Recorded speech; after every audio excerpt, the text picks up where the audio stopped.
আলহামদুলিল্লাহ, আজকে রমজানের 9টা হবে। তো সেহরি রান্না করার জন্য আমি উঠে গেলাম। তো এখানে কিছু পেঁয়াজ রেখেছি আর পেঁয়াজগুলোকে আমি কেটে নিচ্ছি। তো প্রতিদিনই মাংস এটা সেটা ভালো লাগে না, আজকে ভাবলাম যে আজকে মাছ রান্না করব শুধু। তো কিছু মাছ আমি ফ্রিজ থেকে নামিয়ে নিলাম আর পেঁয়াজগুলোকে কেটে নিচ্ছি।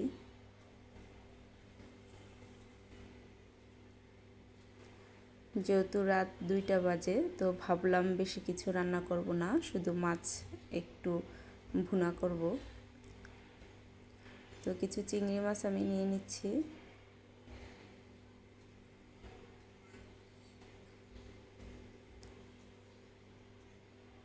যদিও চিংড়িগুলো কাটতে আমার খুব কষ্ট লাগে, তাও কেটে নিলাম। তো এখানে পেঁয়াজ আমি একটু পেস্ট করে নেব, সাথে একটা টমেটো দিয়ে দিলাম। টমেটোটা দিলাম এই জন্য একটু কালার আসে পেঁয়াজটার, সেজন্য টমেটোটাও দিয়ে দিলাম।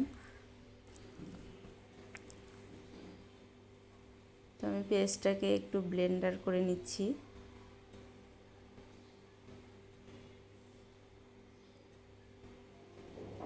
তো আমি দেখাচ্ছি, পেঁয়াজের কালারটা একটু সুন্দর একটা কালার চলে আসছে, আর তরকারিতে এটা অনেক স্বাদ হয় এভাবে পেস্ট করে টমেটো দিলে।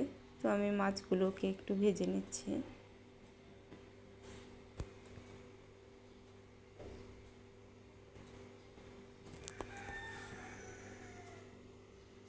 এখন আমি চিংড়ি মাছগুলোকে ভেজে নেব।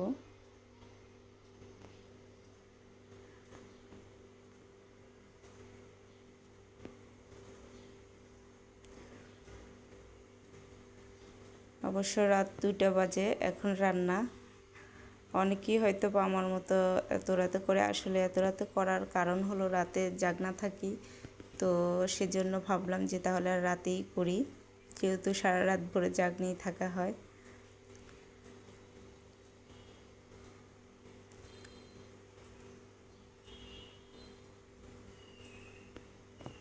তো এখানে চিংড়ি মাছগুলো একটু ভাজা ভাজা হচ্ছে।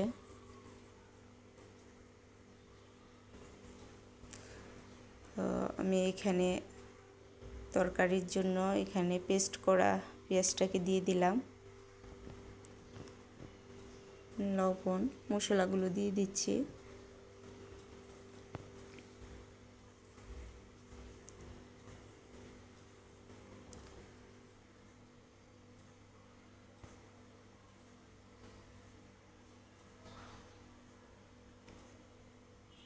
হলুদ পরিমাণ মতো দিয়ে দিলাম। তো আমি এখান দিয়ে বাকি মাছগুলোকে ভেজে নিচ্ছি।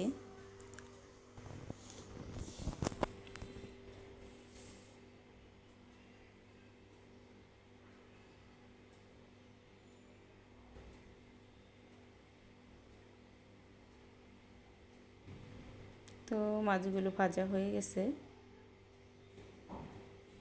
আর এখানে তো আমার মেয়ে আমাদের সাথে সারা রাত ভরে জাগনা থাকে আর দুষ্টুমি করে। সে খুব আনন্দের সাথে রাত জাগা থাকে, সাইরি খাবে। প্রতিদিন রাতে আমাদের সাথে সাইরি খায়, রোজা থাকুক আর নাই থাকুক। মাশাআল্লাহ, সবগুলোতেই সাইরি আমাদের সাথে খাওয়া হয়েছে আমার মেয়ের।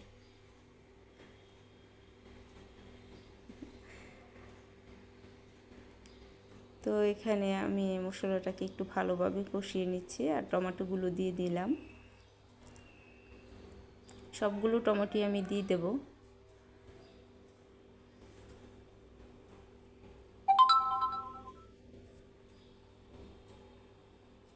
তো একটু কিছুক্ষণের জন্য ঢেকে দিই। আর এখানে হলো টাটকা ধনিয়া পাতা। ধনিয়া পাতা কার কার পছন্দ তরকারিতে,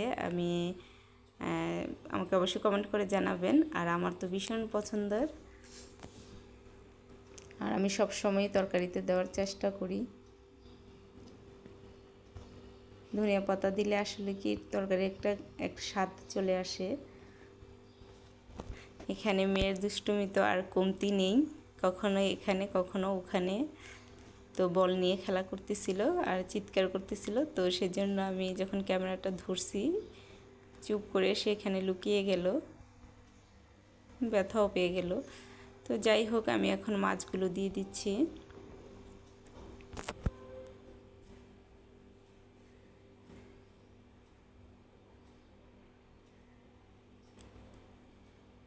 আগেই বলেছি ধনিয়া পাতা আমার ভীষণ পছন্দের, তরকারিতে আমি খুব পছন্দ করি। তো ধনিয়া পাতা কিছু দিয়ে দিলাম, আর কাঁচামরিচ আমি কেটে দিয়ে দেব। সামান্য একটু করে দিলাম যাতে একটা স্মেল বের হয় কাঁচামরিচের।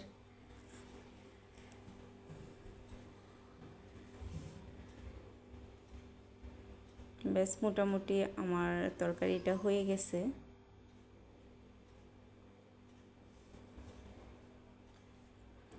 তো আমি এপাশ দিয়ে চিংড়িটাকে ভুনা করে নেব। আর চিংড়িটাতে আমি পেঁয়াজ ব্লেন্ডার করা না, পেঁয়াজ কাটা পেঁয়াজ দেব। চিংড়িতে কাটা পেঁয়াজ দিয়ে ভুনা করাটাই অনেক টেস্ট হয়।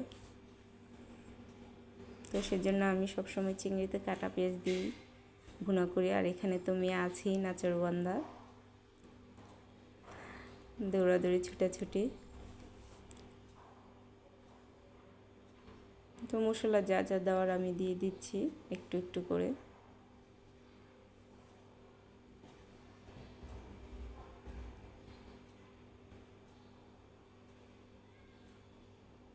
হলুদও দিয়ে দিলাম, মরিচের গুঁড়ো,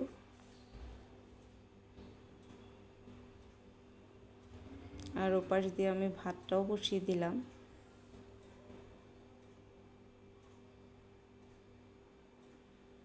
টমেটোগুলো দিয়ে দিচ্ছি।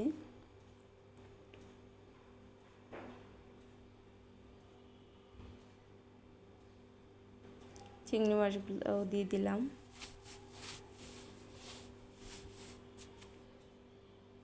তো আমি একটু চিংড়ি মাছ দেওয়ার পর একটু ভালোভাবে নেড়ে দিচ্ছি।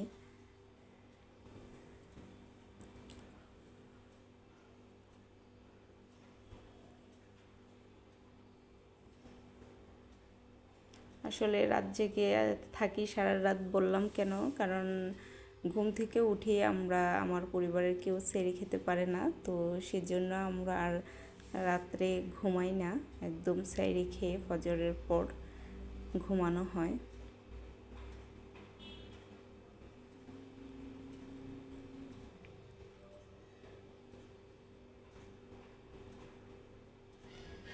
তো আমি একটু পানি দিয়ে দিচ্ছি।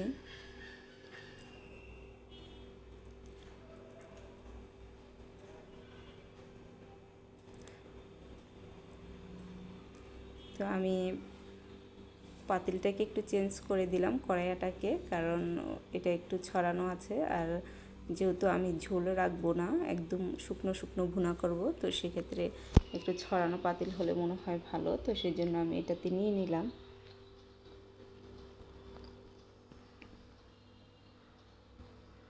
ঝোলটা একদম শুকিয়ে গেছে, মানে যেরকম চেয়েছিলাম সেভাবেই শুকিয়ে গেছে। তো কিছুক্ষণ ঢেকে দেওয়ার পর আবার আমি একটু নেড়ে দেব।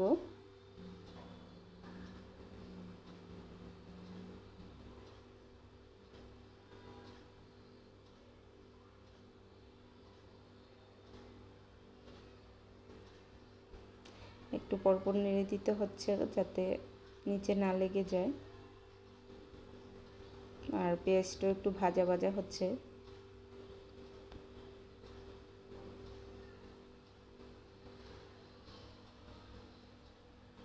উপরে তেল ভেসে আসছে, এখন দেখতে একটু কালারটা ভালো লাগতেছে।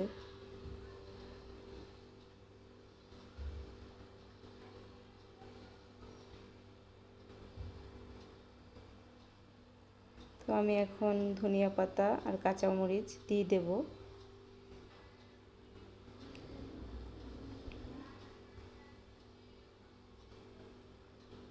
কাঁচামরিচগুলো দিয়ে দিলাম।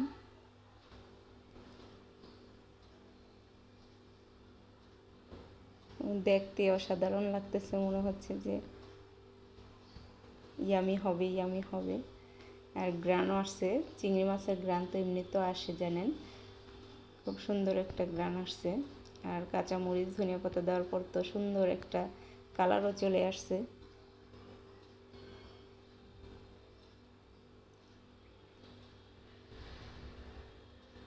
দেখে মনে হচ্ছে স্পাইসি স্পাইসি হবে, কিন্তু আসলে না, আমি ঝালের পরিমাণটা একটু কমই দিয়েছি।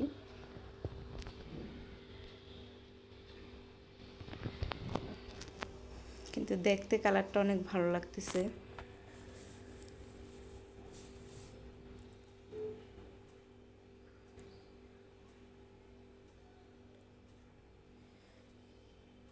তো কেমন হলো আমার রান্না অবশ্যই কমেন্ট করে জানাবেন।